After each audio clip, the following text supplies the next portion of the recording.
Anyway, good morning, good afternoon, good evening to everyone in this hybrid world and the hybrid event that we're hosting today, wherever you may be. Our in-person audience is limited because of our COVID restrictions, but we're joined by a global audience today, so I want to welcome everyone who's watching today. My name is Dan Hamilton. I'm a senior fellow here at the Foreign Policy Institute at SAIS, and with my colleague Andreas Ritter and the Kissinger Center, we do a postdoctoral program on the U.S., Europe, and world order. And I'm particularly delighted to welcome you all to this special event today on U.S. relations with the European Union, particularly when it comes to delicate issues of trade. Last June, President Biden went to Brussels for a summit with EU leaders, and together they set forth quite an ambitious agenda, if you read the communique from that summit, that to sort of restart transatlantic cooperation on a whole host of issues, from digital transformation to reinvigorating trade ties, resolving bilateral disputes, reinforcing cooperation on climate, on environmental change, workers' rights, supply chains, a whole host of issues. And to advance that agenda, the two parties agreed to create a Trade and Technology Council. The first meeting at ministerial level is going to be this week in Pittsburgh, and that is why our guest is here today. So one of the participants in that meeting and our key partner for the United States is Commissioner Dombrovskis, Valdis Dombrovskis, who is the Executive Vice President of the European Commission for an economy that works for people, and he's also the European Union's Trade Commissioner. This is his first visit to the United States in that role as Trade Commissioner, when he took over the trade portfolio last year, but he's no stranger to the United States. Before taking up this portfolio in the last commission, he was Vice President of the European Commission, responsible for the Euro and social dialogue, as well as in charge of financial stability, financial services, and the capital markets union. Before that, he was a member of the European Parliament after serving 3 consecutive terms as Prime Minister of Latvia, becoming the longest serving elected head of government in Latvia's history. He had served earlier also as Latvia's Minister of Finance. And if I have my history right, we were just talking briefly, looking at the Berlin Wall. I think shortly after Mr. Dombrovskis celebrated his 20th birthday, he was studying physics at the University of Latvia. His country declared independence from the collapsing Soviet Union, and a new world opened up for him and his compatriots. He had the opportunity to study then in Mainz, Germany. Andreas is a professor at Mainz, so it's a fortuitous coincidence. And then he actually did advanced research work at the University of Maryland, right down the road in College Park. So after all of those sojourns, he returned home to rebuild his country and help it rejoin the European and transatlantic mainstream.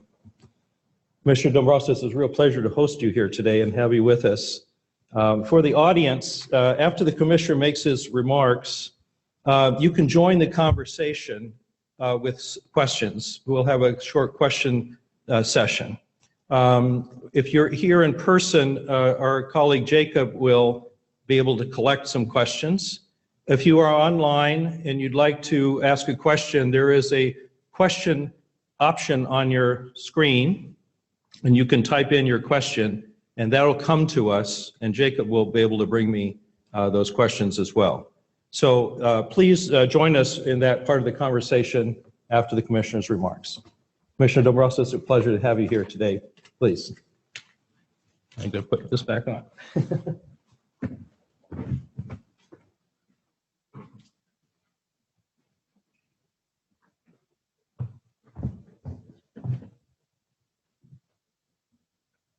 Good morning, ladies and gentlemen. Thank you very much for this invitation. It's always a pleasure to be in the United States. And it's an honor to address you here today at Johns Hopkins University. I would like to start with a quote of one of the most famous alumni of your university, the 28th President of the United States, Woodrow Wilson. He famously said that friendship is the only cement that will hold the world together. Ladies and gentlemen, when I think of this type of friendship, I think about Europe and the United States. We share a long and unique relationship. Our people share a deep and unbreakable bond. Our trade relationship constitutes the central artery of the world economy. Last year, we traded almost 1 trillion euros worth of goods and services. Our supply chains are deeply intertwined. In 2019, investments in both sides of the Atlantic were worth around 4 trillion euros. The transatlantic economy supports no less than 16 million jobs. And our alliance has always been the best formula for peace, stability, and prosperity around the world. Of course, we do not always agree on everything. We had seen it during the last 5 years, and we have seen it again during the recent weeks. To be frank, we were disappointed on how the AUKUS situation was handled. But especially when positions differ, it is important to have reliable channels of communication and consultation between allies. We have some repair work to do. The engagement in the context of the Trade and Technology Council is a contribution to making our ties stronger. This is where friendship matters. It allows both of us to speak openly and engage on issues that matter to the world, even if we disagree. So today I would like to talk about two things. First, how to strengthen the transatlantic bond at the time of the greatest economic transformation since the Industrial Revolution in the eye of unprecedented global challenges. And second, how can we together improve the multilateral system and help the world community to find global solutions? Dear friends, these are trying times. In his inaugural speech, President Biden spoke so pointedly of not just one, but a cascade of crises. And I couldn't agree more. We are still hoping to turn the corner on the global pandemic and its economic repercussions. Meanwhile, the world has become more polarized. Autocratic regimes are increasingly undermining democracy and rule of law, questioning free speech, abandoning human rights. And they are trying to export what I would call the opposite to transatlantic values to other countries and regions. At the same time, the momentous technological change provides us with the most breathtaking opportunities while raising most profound questions. And recent pictures of people wading through floods in Germany and New York, of blazing fires in Greece and California, are yet another reminder of how urgently we need to halt climate change. These challenges are enormous, and we will only be able to find solutions if we work together. And just as importantly, how we address these challenges will define the world of tomorrow. Transatlantic cooperation has always mattered most at the biggest crossroads of history. Once again, we need to join forces and make sure that democracies write the rules for the 21st century. This is also the thinking behind the EU-U.S. Trade and Technology Council, the TTC. We want to cooperate on global trade, economic and technology issues. We are both trading superpowers. By working together, we can influence the global conversation in these areas. So I greatly look forward to inaugurating the TTC together with Secretary Raimondo, Ambassador Tai, and Secretary Blinken in Pittsburgh on Wednesday. We start from a good basis. With the Biden administration, we have already been able to overcome several obstacles. Recently, we agreed to land Airbus-Boeing dispute. We reached an international agreement on business taxation. And we are working hard with Secretary Raimondo and Ambassador Tai to find solutions to steel and aluminum dispute, which originated in the Trump administration. Resolving these trade irritants is a first important step to build trust. As we grapple with the economic consequences of this pandemic, our trading relationship is not only critical to our respective recoveries, it will be critical to the recovery of the global economy at large. With the TTC, we'll now be able to take a step further and focus on forward-looking agenda on trade. For our first meeting, we have already agreed to work on everything from supply chain security, export control cooperation, investment screening to misuse of technology. We will discuss topics that matter. Let me give you a few examples. Take the seemingly endless set of new groundbreaking technologies. Here I'm talking about artificial intelligence, ICT security, data governance, and the importance of global approach to avoid cyber attacks. This is uncharted territory. We therefore want to be absolutely sure that our values and our human-centric approach to technological change is at the fore. Because technologies is always a means to an end, not an end in itself.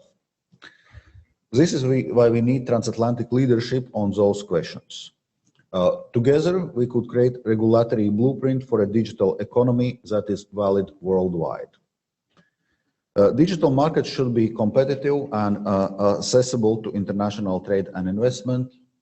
Digital trade should empower a full range of businesses to participate in the global economy and boost digital innovations.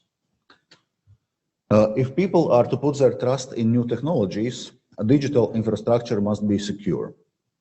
This is why we take the protection of personal data very seriously, including cross-border transfers. This is also a question of security. For the first time in world history, geography matters less. A threat will not always come from your neighbor's door. In fact, the biggest danger can come from the very end of the world with just a click. Future conflicts will be fought very differently. The fight over tech will be the new battleground of geopolitics.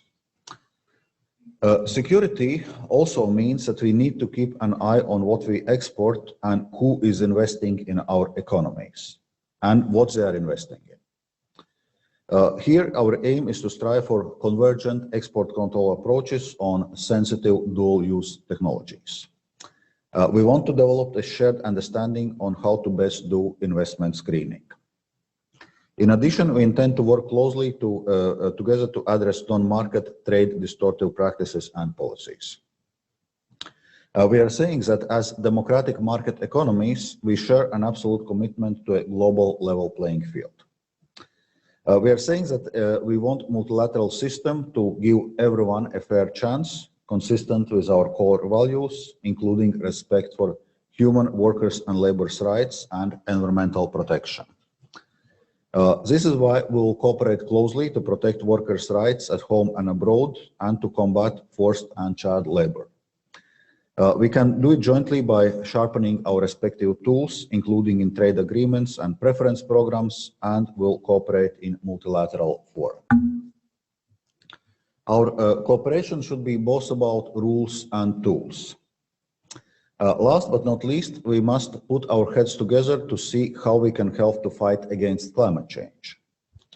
We want to cooperate on facilitating the development and deployment of technologies and policies that support the transition to the climate neutral and circular economy.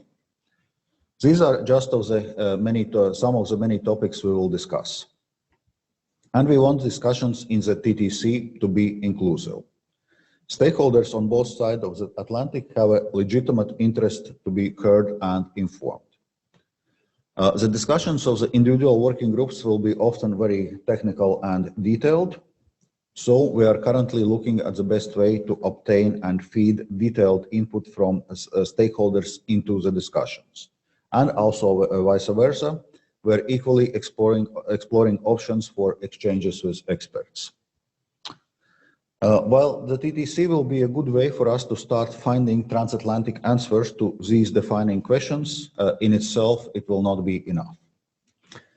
This takes me to the second major point I would like to discuss today, how we can cooperate to strengthen the multilateral system. We risk losing momentum if we fail to bring on board global partners. Global problems need global solutions. And who would know it better than the US and Europe? After all, we share a long history of defending our values in a rules-based international system that we built after the World War II. In the trade context, it starts with the World Trade Organization and its foreigners. Let me say very clearly, we hear US concerns about the functioning of the WTO, and we share them. We equally share concerns about the urgent need to address unfair trade practices emanating from non-market economies. These challenges include massive industrial subsidies, forced technology transfers, subsidization on home markets and on third country markets, state involvement pervading across the entire economy, and aggressive industrial policies designed to build dominance without any account for costs. And yes, the WTO cannot ignore core issues of concern to our citizens, such as human rights, forced labor, and sustainability. We agree that the WTO in its current form cannot address these challenges. This is hardly surprising. It was not designed to do so. Its membership is deeply divided as of the direction of the organization should take. There is absence of a common purpose. At the same time, we should not forget that WTO contributed to stable economic growth for over a quarter of a century. This, in turn, helped lift millions of people out of poverty. So we need reform, not ruin. And to consign the WTO to a benign neglect would be to lose one of the most important tools we have to maintain an advanced, open, and fair trading system that has served us so well. The reform process needs to start with the upcoming 12th Ministerial Conference. The EU stands ready to work with the US to reach outcomes on health and sustainability, on fisheries and agriculture. We should work to improve transparency and monitoring across the board. And we should start serious discussions on institutional reform. We are willing to start a dialogue on what a reform dispute settlement system might look like. We want WTO to return to its roots as a forum for deliberation, for exchange of views, and for negotiation, not just confrontation and litigation. Yes, we should coordinate our autonomous actions to counteract the negative spillovers from non-market economies. This can help avert injury to our own businesses in our own markets. But what about level playing field in third countries or non-market economies themselves? We cannot deliver those outcomes through autonomous actions. We need to negotiate and advance new rules at the multilateral level. This will not happen overnight, but the time to start is now. This is why we must begin to work on the competitive neutrality agenda, working together to shape global rules. By uniting our efforts, we also generate momentum and create a leverage to bring about positive change. If we do not act in concert, we leave the playing field open for non-market economies to do as they please in a global free-for-all. I believe that with strong engagement and joint leadership, we can really reinvigorate the WTO. I know a lot of this sounds very technical, and I realize that WTO, with its talk about rules and procedures, has not necessarily won hearts and minds everywhere. But we need to understand that this is about much more than the institution itself. It's about the choice between order and law of jungle. It's about fairness and predictability. And ultimately, it's about our very place in the world. Ladies and gentlemen, the transatlantic friendship has always mattered most when the world has seen its most difficult moments. Today's tests are very different from the challenges of the past, but we must approach them with the same ambition, the same conviction, and the same courage as we did before. Let our friendship and values be the cement that shapes the world of tomorrow. On this September morning, I have every confidence that once again we will be able to join forces and achieve the best outcome for all of us. Thank you.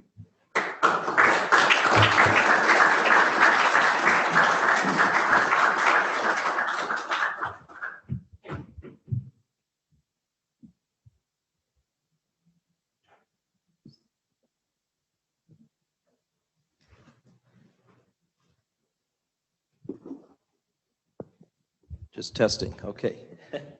Commissioner, thank you so much. As I said, you can join the conversation if you're online by going to the question function on the screen and submitting questions, that they'll come to us. And otherwise, here in person, I think Jacob can gather any question you might have. We can see if we can maybe raise a hand or two and see how that goes. But first of all, while you're thinking about that, Mr. Commissioner, let me ask you one question. You mentioned resolving some of the trade disputes between the U.S. and Europe, Airbus, Boeing, the Section 232 steel and aluminum tariff issues. Those were really put off. They weren't necessarily resolved yet. And as I understand, the European Commission has a sort of an inbuilt mechanism to sort of ratchet back up the retaliatory tariffs by the end of November if those issues are not resolved on the trade aluminum tariffs. So how confident are you that actually this is going to get resolved? And what would happen if the EU starts to impose again tariffs back on the United States? Indeed. So as regards our bilateral trade disputes, well, let me start with Airbus Boeing. Well, this dispute, indeed, it's not a final solution, but this dispute has been grounded, and I would say it's quite a far-reaching solution which we found. So first, we mutually suspend tariffs for 5 years, and second, we create a cooperative framework how we cooperate in area of large civil aircraft, bilaterally, also with a view of non-market economies. So, and I think this cooperative framework will help also to rebuild trust in this particular area. So I would say it's highly unlikely that in 5 years' time we would be coming back to the mutual imposition of tariffs. So I think we are on a good track. Of course, it requires further work, but really we are on a good track towards also of a definitive solution of this dispute. Of steel and aluminium, indeed, that's something which is left there from Trump era. We still need to resolve it. Well, first of all, we have never accepted that the EU is a security threat to the United States, because that's a basis on which those tariffs had been imposed against the EU. So, so we need to find a solution. Actually, it was already agreed in the EU-U.S. summit in June, which you also mentioned in your introductory remarks, that will be working with a view of finding solution indeed by December, when our retaliatory tariffs should kick in. And we're currently in intensive discussions with our U.S. counterparts, and actually tomorrow I will have a meeting also with Secretary Raimondo and Ambassador Tai to have in-depth discussions on this very topic. So I can think that we can be moderately optimistic about being able to resolve this dispute and find this solution, and in a sense not continuing this Trump era approach of the confrontation between EU and US in trade area. I wish you luck. It's rooted in American politics, as you can understand, so it's a tricky issue. In your speech, you came to a point where you listed all of the violations of WTO by non-market economy. You were being very diplomatic. I think when all that list that you mentioned, there's one particular non-market economy that probably is practicing all of that, and that's China. And I realize the EU often doesn't want to be put in this position of sort of being caught in the U.S. Sort of approach to China, but I think we need to address it directly. As I understand, for the past number of years, the European Union, the United States, and Japan have been having a dialogue about Chinese violations. And it would seem to me one way to address this within the context of the WTO would bring a case against China before the WTO together. I wonder what you think about that. That would be using the WTO mechanism, it would address the issues, and it would be a cooperative approach. But it seems that we don't get to that point. I wonder what you think about that idea. Okay, maybe I'll come to this broader question on China, but let me start with somewhat technical response to your question. To bring a case in the WTO. Very good. Typically, the cases, once there is a panel ruling, they are being appealed. The appellate body of the WTO is not functioning because the United States for a number of years had been blocking nominations to the appellate body. So bringing the case to the WTO will actually bring us only so far. And that's why we are very much emphasizing and also very much willing to discuss with the U.S. the reform of the World Trade Organization, because there are concerns about World Trade Organization we share, and also the work on restoration of the functioning of the appellate body, or possibly reformed appellate body, in the WTO, because only then we can talk about effectively bringing cases in the WTO. Okay, but that's to remind that there's also work to be done on WTO reform, and we also very much look forward in cooperating with US. But to come to this broader China question, indeed, we have a very complex relation with China. So in EU, in our, so to say, China policy communication, we outline this complexity, saying that China at the same time is cooperation partner in some areas, economic competitor in some others, and systemic rival in yet some others. So we need to navigate this complexity. When we discuss, for example, fight against the climate change, obviously we need to cooperate with China. It's a global issue. We'll not be able to resolve climate change without China on board, because China is the biggest emitter. On economic competition, it's all what we had been discussing already. And on systemic rival, clearly that China is promoting a different socio-economic model than the Western democratic world. So it's a very complex landscape which we will need to navigate. And once again, we are willing to cooperate on those issues bilaterally with the US. We have a trilateral format with Japan, but we also need to seek multilateral solutions to ensure the global level playing field. So one thing is clear, that this work will keep us busy in coming years, and we need to coordinate our approach with US. Thank you. I think we can turn to questions. I think if you're in the audience, maybe we could just try the raised hand thing. Cinnamon, please. Maybe you could say briefly who you are. And do we have a mic? Maybe we don't have a. Oh. So, Cinnamon, let me give. Okay. Maybe briefly say who you are. Sure. I'm Cinnamon Dornsife. I'm the director of the Foreign Policy Institute here at SAIS. We welcome you, and thank you, Dan, for just a great introduction and start to the questions. I'd like to follow up on the WTO, and you talked about reform in the dispute resolution process and the need for multilateralism rather than bilateralism or trilateralism. So if you could talk about reform of the dispute resolution process within the WTO in a multilateral sense. What is your vision for moving forward, or suggestions about things that might be most effective as first steps? Thank you.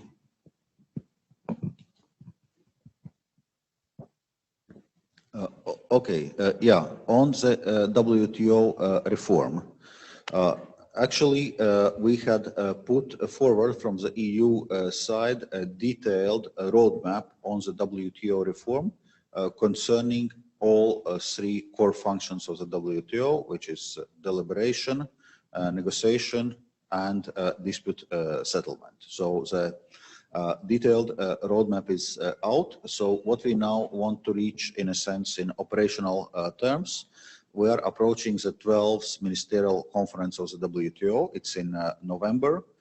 We want to launch a reform process, set up a working group on the WTO reform with a view of reaching results by 13th Ministerial Conference, so by the following Ministerial Conference. Of course, we need a U.S. cooperation agreement for being able to set this work stream going. Then, if we discuss specifically appellate body, well, in the appellate body, we had launched what we call like multi-party interim arrangement, some kind of a appellate arrangement where a number of countries have joined, not US. But this we see as an interim solution, which helps to preserve some dispute settlement function. So we're, in a sense, open now, whether we deal with a question of dispute settlement as part of the overall WTO reform or separate as a separate work stream. And for us, in a sense, key parameters are to ensure that it's independent and binding dispute settlement system.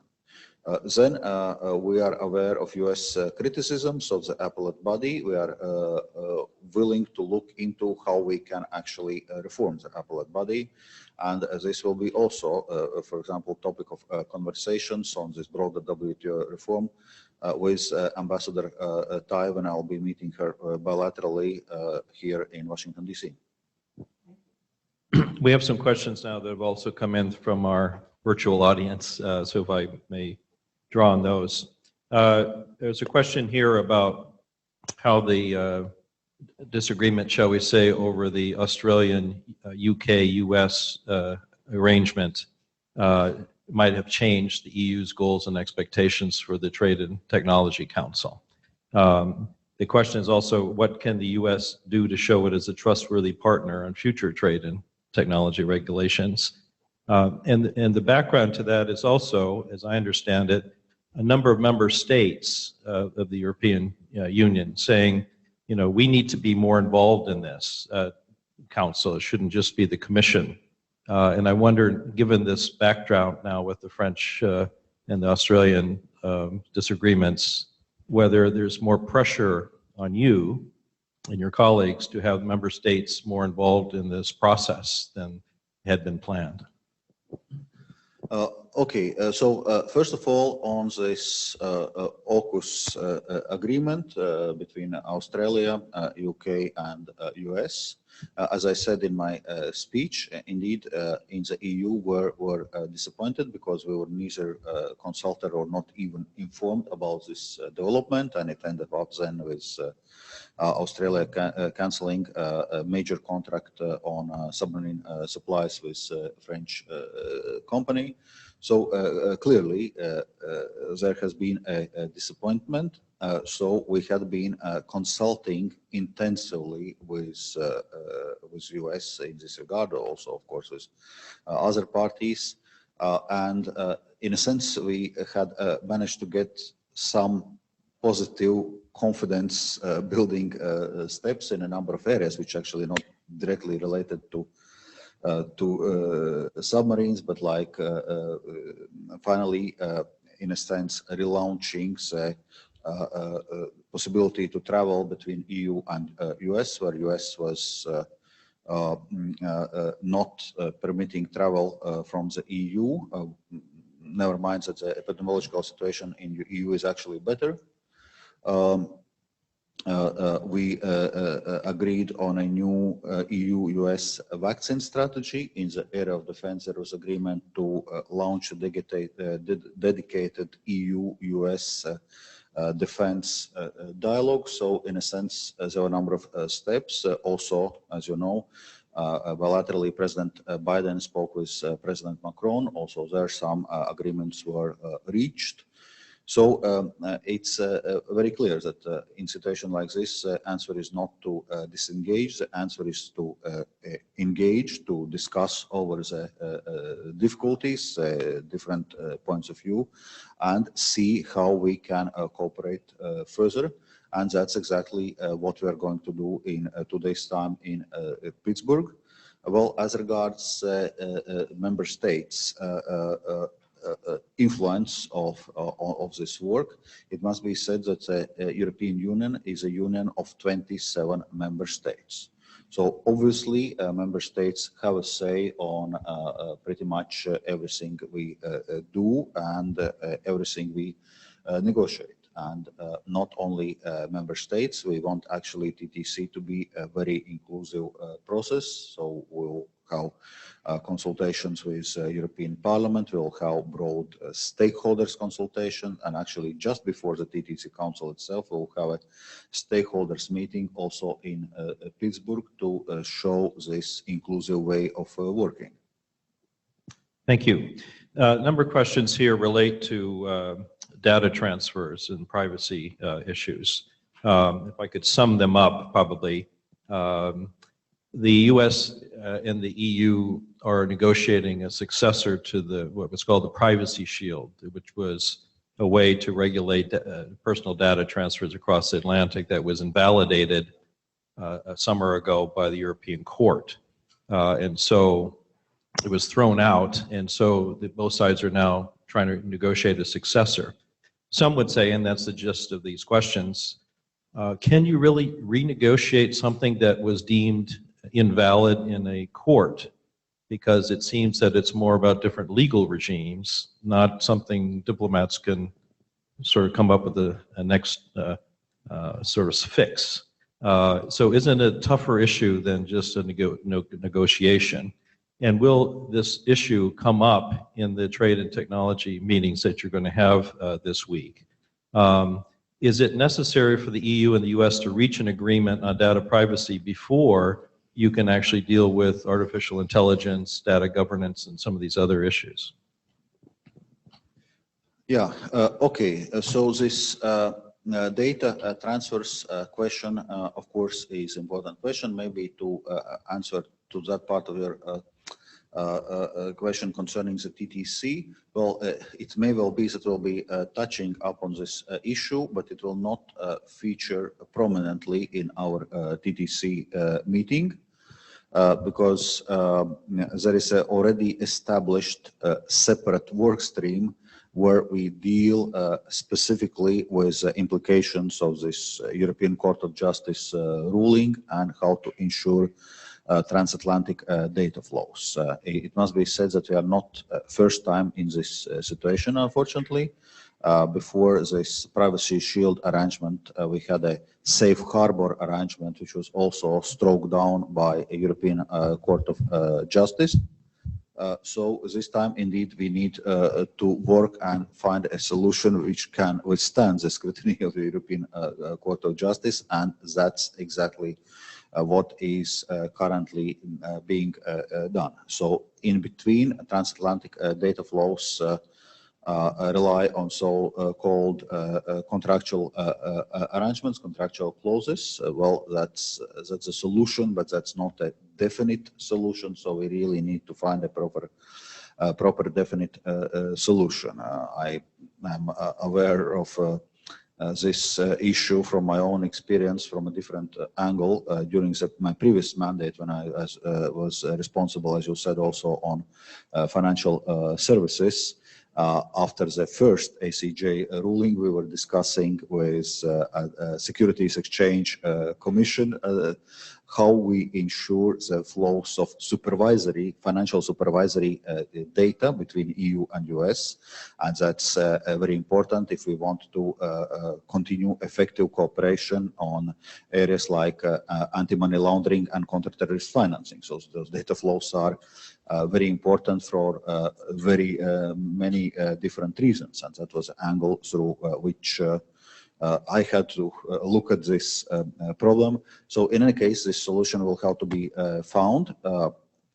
And there is a dedicated work stream, but this does not prevent us from engaging with US and discussing other areas of technology, like artificial intelligence or other elements that you mentioned. There are a few questions here having to do, this is not exactly your remit as your portfolio, but representing the European Commission. People are interested in things going on in the member states. For instance, the German elections yesterday. So the elections happened yesterday, not a clear result. It seems that there'll be negotiations going on for months. So how much of a burden is that on your work and on the EU when Berlin seems to be out of the picture for quite some time? And if I could just add a couple other member states of interest here, Hungary and Poland have both challenged the EU concerning member states' rights to advance their own domestic policies and judicial standards. The EU is engaged in sort of disciplinary measures on that. What's the path forward for that type of internal rule of law dispute within the EU? Okay, so here on some elements I will have to be a bit institutional, unfortunately, because the position of the European Commission is that we are not commenting on elections and party politics in EU member states, as we are not doing it for third countries. European Union is union of 27 democracies. There are always elections somewhere. There are always coalition building somewhere. And as European Commission, we cannot be engaged in national politics. So we work with democratically elected or appointed authorities of the member states. So therefore, there is in a sense, I cannot provide much commentary on outcome of German elections and what are the likely coalitions. I know people like to talk about these kind of things. Well, how does it affect the EU? Well, EU is used to this kind of things. As I said, there's always some kind of elections somewhere, and something we need to factor in our entire decision making and the functioning of European Union. And I would say it's functioning reasonably well given this framework. So yes, there may be a coalition building in Germany. It may take some time. In between, there's still going to be a government in Germany, which is going to be our counterpart, in a sense, for them to say how much they can be engaged, how far-reaching decisions they can take, being well de facto caretaker government. But it definitely will not stop the EU. Well, a question on Poland and Hungary. Indeed, there are certain concerns as regards rule of law, as regards independence of judiciary. And we are following it through various work streams. As you said, we are launching infringement procedures against those countries when they are violating certain EU rules and principles. It must be said that Poland and Hungary are not only countries where we launch infringement procedures, because we launch them across different policy areas, and pretty much every EU member state is subject to some kind of infringement procedures. But in case of Poland and Hungary, indeed, the issues are of more fundamental nature. We are also linking the access, for example, on EU funding with respect for rule of law, so-called rule of law conditionality, which has been introduced. We are currently in discussions with both Polish and Hungarian authorities concerning their national recovery and resilience plans. This is national plans which member states are drafting to get the financing of EU economic recovery plan, next generation EU, 750 billion euros, and its main element is recovery and resilience facility.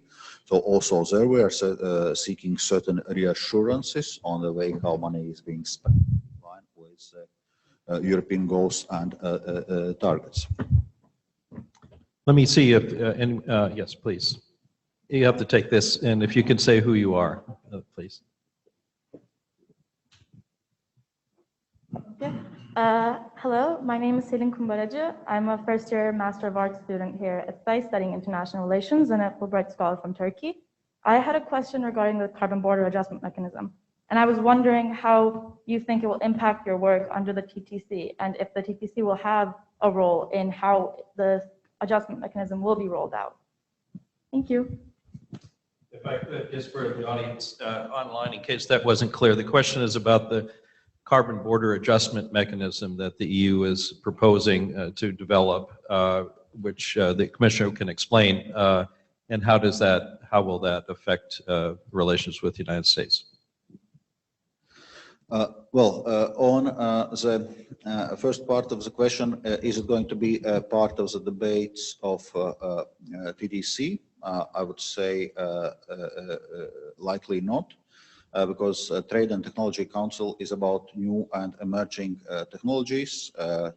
It's not about taxation, and it's not about well-established technologies, because the carbon border adjustment mechanism is going to be levied on sectors like steel and aluminium, cement, fertilizers, electricity. So those are separate issues. Later today, I will be meeting Treasury Secretary Janet Yellen. We are likely to discuss this topic with her as topic related to taxation. So,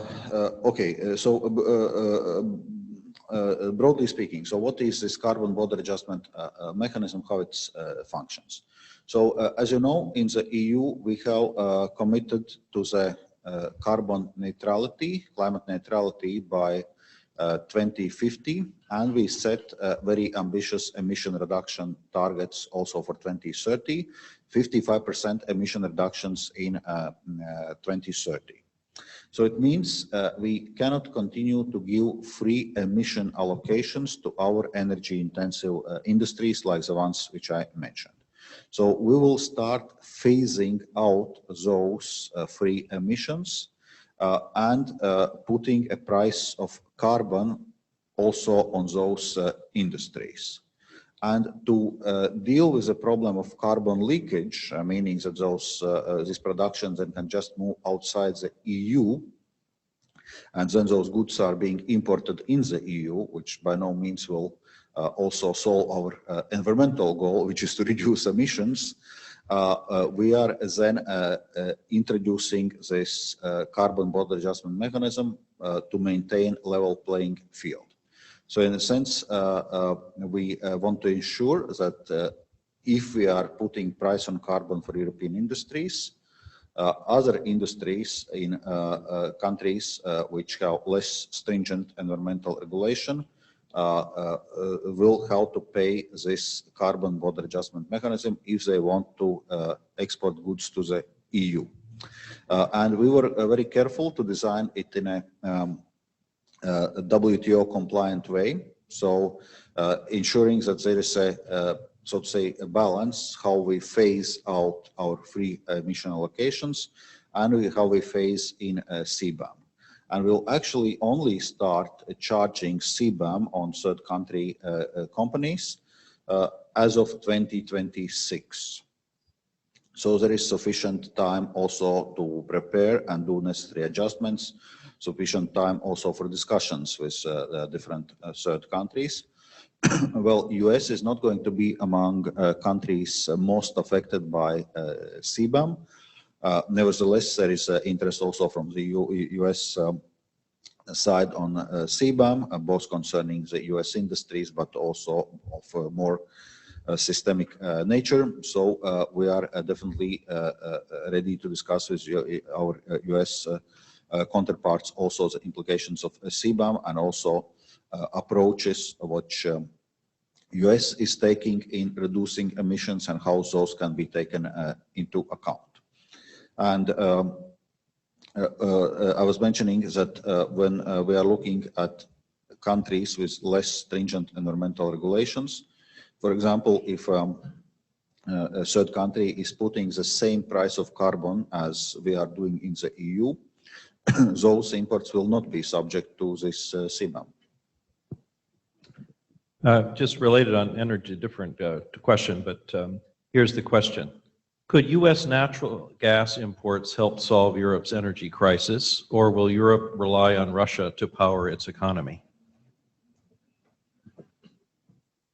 Okay, I think this situation we are facing now, it's a good reminder of our broader policy agenda, European Green Deal, and phasing out fossil fuels. Because if we are phasing out fossil fuels, we don't need to be dependent on Russia's, as we see sometimes, erratic supplies. So in between, of course, we'll need to seek a short-term solution on gas supplies and certainly supplies of LNG, be it from the United States, be it from other countries, will be part of the solution. A question related to Chinese investment. You mentioned investment screening as one of the issues you're discussing. The question is, while it seems that Brussels is trying to deepen the transatlantic relationship, several EU member states are benefiting from large-scale Chinese investment. How do you plan to address that?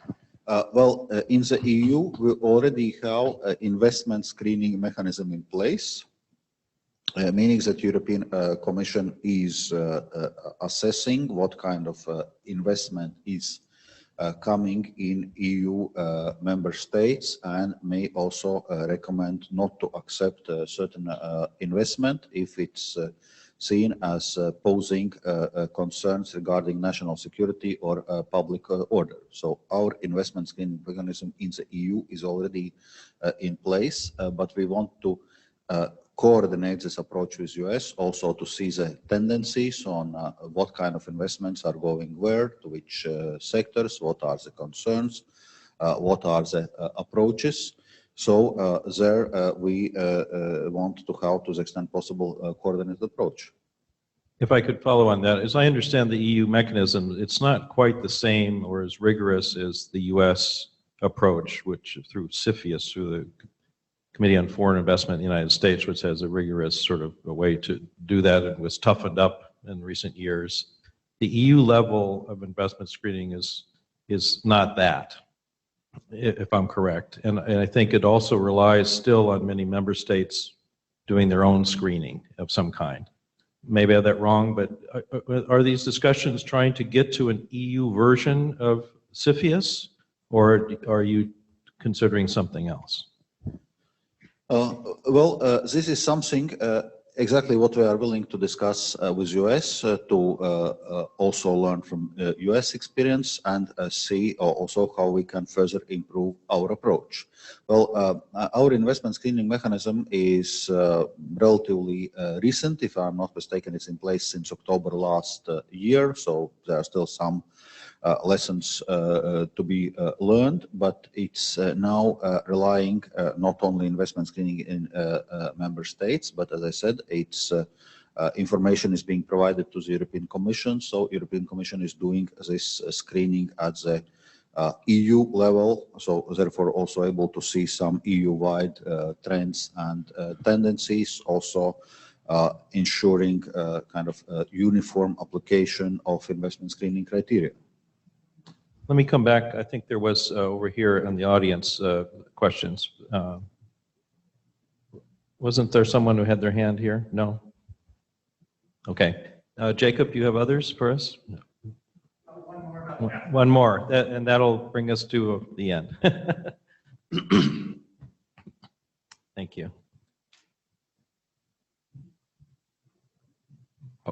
Okay, it was about investment screening, whether the goal is a common I think you just addressed that. What would you like by the end of the week to come out with from this meeting, from the TCC? What do you hope to achieve? The expectations have been downplayed, if I may say, from the EU side and also from the US side. So this is the first get-together meeting, don't expect a whole lot, but certainly we should be able to do better than that. And I just wonder, what are they would say, the deliverables that you hope that we can see this week, and what's the process after that? As I understand, there's maybe some months from now, you'll have another meeting. Maybe these working groups are meeting in the meantime. Just explain how this is going to work and what's it going to achieve?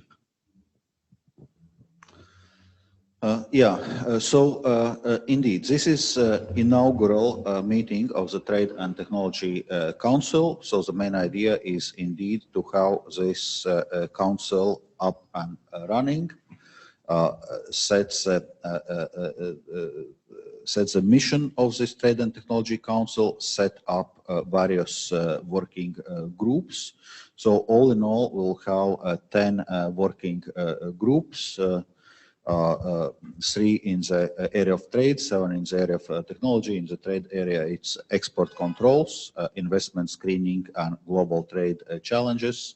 And in tech area, it's various topics, supply chain security, semiconductors, artificial intelligence, just to name a few. So get the work going on those 10 working groups.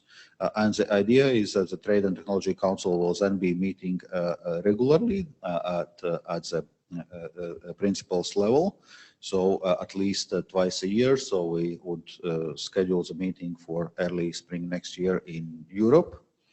And basically take stock of the work of the working groups, provide further steer for how we want to develop this work.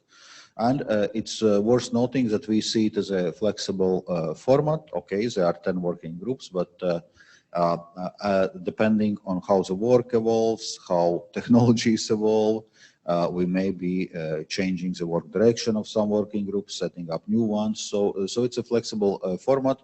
So the main thing is that at the end of the day, we are cooperating, seeking common approaches, including, as I was mentioning in a speech, in international standard setting, and promoting this human-centric approach to the technological development. Commissioner, thank you for spending the time with us today and entertaining all these questions. For the audience, also the virtual audience, virtual clap if you can, and for the in-person audience, please join me in thanking the Commissioner.